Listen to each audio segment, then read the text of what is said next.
Hello and welcome. Let's begin with our virtual housekeeping. Mute your mic when you're not speaking. Please have your video turned on at all times. If you want to be anonymous and keep your video off, you're more than welcome to do so. Please use your headset if possible, especially if you're in a crowded and noisy area. To ask a question, use raise hand button. Usually you will find this button on your Zoom control bar. Alternatively, you can use the chat box and ask your question as well. For high resolution of this video stream on Zoom, use the switch to share content button on top left of your screen. With the experience that we had with Zoom, the legibility of text presented in the presentation is much clearer on a screen size of 12-inch or above. So we will appreciate if you use the 12-inch or above screen size for legible text, which will be able to.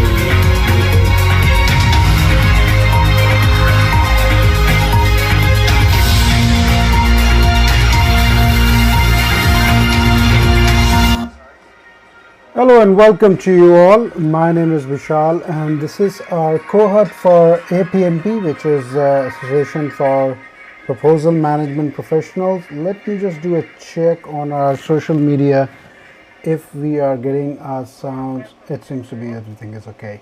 If we are getting the sound correct. So everything sounds good and we all are all set for our 15 minutes of journey. Bite-sized learning, that is what we do. We learn in bite sizes, we learn in small sizes so that we are able to commit ourselves. Being a working professionals, we don't have the liberty of sitting in a in a classroom and keep studying. We don't have that liberty. We have our priorities are divided between the office, then our home, and of course the families and the kids, and of course you've been there. So that's what we are here. We are committed for the study and our cohort, which has more than 450 members on our WhatsApp group. We have two groups now. You would say why we have two groups is because when we started at that time, WhatsApp did not have the facility of allowing more than 254 or 57 members. Either ways, those are the bygone days, and today we are in a situation where we have more than we have people. Who keep interacting, asking their technical question, and it's a cohort where it's evolving. People ask questions, people give ideas, people share news about any new updates about standard codes and standards that they are following, or perhaps the professional body that perhaps whatever they are following, because we are not limited to, though our name sounds Firebook Club, we also do APMP as you know. We as well do PMP also. We did one cohort sometime in give me just one moment, sometime in last we started sometime in September. It went out in November and December we finished it off. That was the 7th edition. So welcome to you all, and people who are on LinkedIn, YouTube and Facebook, and I see that we have quite an attendance out there.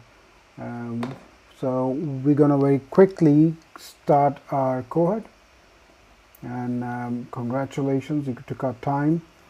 So this is our session number 39, and they are overall very recently the APMP body of knowledge. It has gone through a revamp in sense of it had they just made the body of knowledge a bit more perhaps readable, if I may say, or more logically arranged. And now because of that, though the content and the study revision numbers and all is still the same, and it's an evolving body of knowledge. It's a body of knowledge like all standards around. You pick up any body of knowledge, be it PMP body of knowledge, be it codes and standards of an FPA. They once started on a very loose piece of paper, where people started putting their thoughts in as an industry, a group of people. They start putting their thoughts in onto a piece of paper and say, hey guys, see, we have worked on this on these problems many times, and this is what we feel is would give us better results, and if we all keep doing these best practices, it's gonna help us a lot. And that is how the overall standard development organization later on came into being, as far as an FPA world is concerned. And then as well your standards, perhaps your APMP body of knowledge also came into being. So there's a long story about it, and we did a very special session about the BPC India, and in that we did this session sometime in August last year. Perhaps we'll do it again, which explained what is APMP, why would be doing sessions or certification for APMP. Just to let you know, NASSCOM Future Skills has just signed up with APMP, and the bid and proposal industry has got a sign up from and we know that what is the importance of NASSCOM in the ITE and ITES services, and they have found this industry of great importance to the people. Okay, so we are doing focus on customer. We have seen compliance and responsiveness. Those are the one that you see in the yellow band highlighted by that is the one that we are going through at the moment. And we have opportunity capture, team selection and management. Now opportunity or team selection or capture team selection can be your sales guy as well, and organizations that do not have vast resources, and they might rename one of the sales manager to be or one of their in the hierarchy of the sales team, one of the guy as an opportunity manager who will be managing this opportunity, and we will see some certain criteria by which this guy by which the opportunity capture manager should stand by, and he should exhibit those, he or she should exhibit those properties. So as far as the opportunity capture team selection is concerned, there will be three managers, or you might want to call three individuals that are very important. And why we keep calling them managers, because these people will be looking at from the bird's eye view how things are moving in the proposal. Are we complying, or are we when the opportunity capture manager gave us this lead, are we following his lead? Are we complying to what he asked for? That's what the bid manager will also keep verifying, and of course programmer or project manager would also be doing the same, which would be coming more or less like a delivery side of it. So what are the essential skills for an opportunity capture manager? So let's say if I have to make a word cloud, those are the essential skills. He should have leadership, facilitation.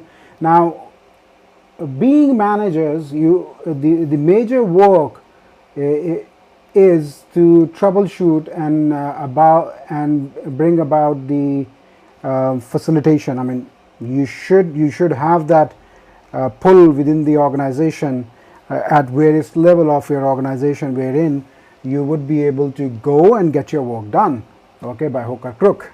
Usually it's crook.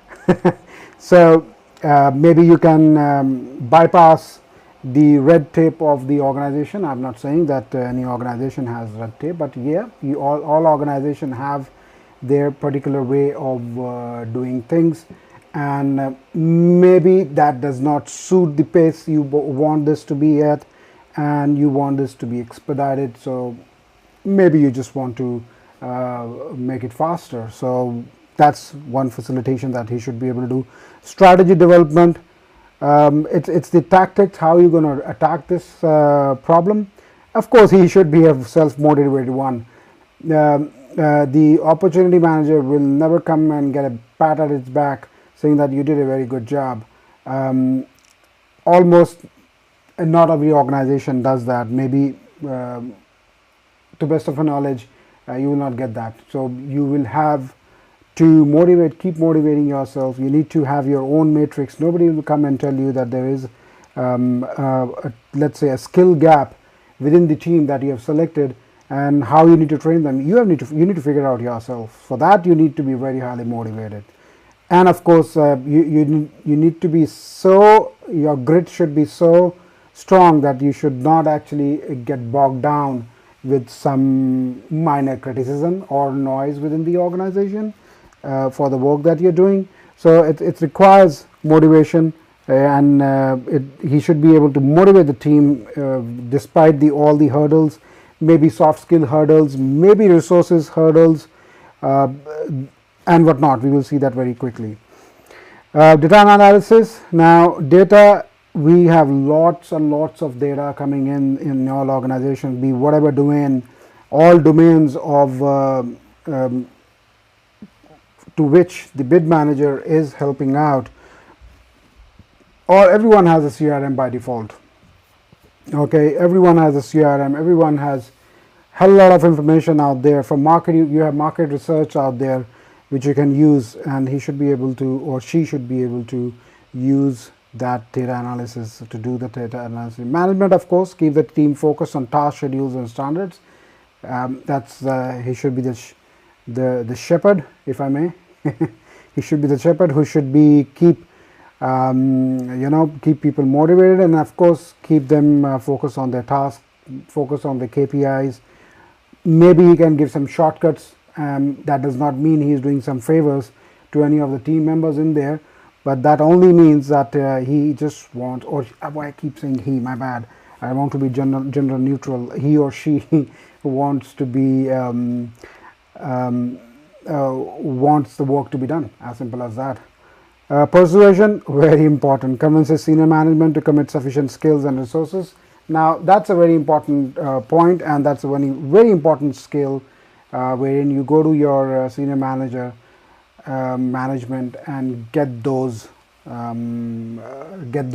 resources, perhaps writers, perhaps graphic designers, perhaps some software you might have to buy to churn your data. You never know. So he should be able to do that. And at times you need to go rogue and do the things yourself, and once you have done it, you go back and take the approval. So yeah, all types of trickery is okay. It's business at the end of the day. So opportunity or capture management, the responsibilities, he will manage the opportunity from the pursuit decision through program startup, develops an opportunity or capture plan and strategy. So those are the key things, and he supports a review, drives or contributes to gate decisions. Now that's very important. Gate decisions are once those has been taken, usually nobody wants to go back and sit on the drawing board again and start discussing that. So those decisions are very important. So those are the opportunity that the responsibility that he or she should actually do. And then your responsibility of the program or the project manager depends. Many projects together, club together, or not club together, but under one umbrella. If you have many projects which is leading to a bigger project, so that bigger project is your program, and your small other projects are called projects. So that's if that manager should be participate in the guide solution development, including technical issues, trade-off analysis, costing approach, and this is at the bid stage. Okay, leads program planning. Okay, defines delivery team, organization skills, staffing levels, and timing. WBS is the work breakdown structure of a program schedule, preliminary teaming, subcontractor if you have to. Maybe your in-house team might cost you more than if you simply do a subcontracting. You never know. At times it's true as well, and of course vendor selection as well. So perhaps one of the vendor now these, if you see, these are domain neutral words, and these are the domain neutral problems. Even if you do go into software, you will have a vendor, perhaps for your servers, perhaps for your hosting your apps, and when it comes to construction industry, perhaps you again you have vendors and you have manufacturers out there. So it's a domain neutral discussion that we are doing here. And then the poor old bid manager who needs to bring everything together, and of course keep a focus on the to put up a winning document and send document, presentation, anything that needs to convey to the client that yes sir, we have understood you very well, we know what you want, and we know your pain areas, we know your hot buttons, and perhaps even at times the bid manager might even have to do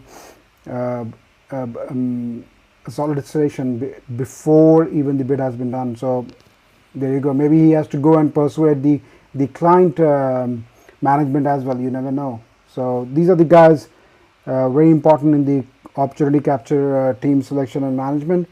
Then that's the overall view. So you can see at the center and at the top, it's the opportunity capture manager. He's the one who drives it. Okay. And then he has direct contact with the technical support, business development, contracting, financing and production. If it's a production level, everything has production. You might want to say in construction industry you will call it construction, is as simple as that. Production in software industry, that would be the software development itself. So you can see those are the domains, and you can see he has direct, the opportunity manager has all the departments who should be able to move in between all the departments, get what he wants, and of course he needs to find out and give out tasks to what he wants from whom, and of course keep a track of it. That's very important. Okay, I just glanced over the clock. We have just overshot our time by a couple of minutes, and what we will do is we will halt here, and perhaps in our next session, whenever it is, you will get a notification on LinkedIn, and if you are a part of our WhatsApp group, you will get a notification hopefully the day we're gonna do the session. If you are not in our WhatsApp group, you are more than welcome to join after the session. At the closing video that runs, you can see that you would see a QR code. Open up your WhatsApp camera, launch your WhatsApp application, open the camera, scan that code. You should be able to get into one of our chat groups, and thereafter we can keep discussing with the whole team. Okay, with that we come to the end of our session. Thank you for joining in today. You have a good weekend ahead, and take care of yourself. Bye bye.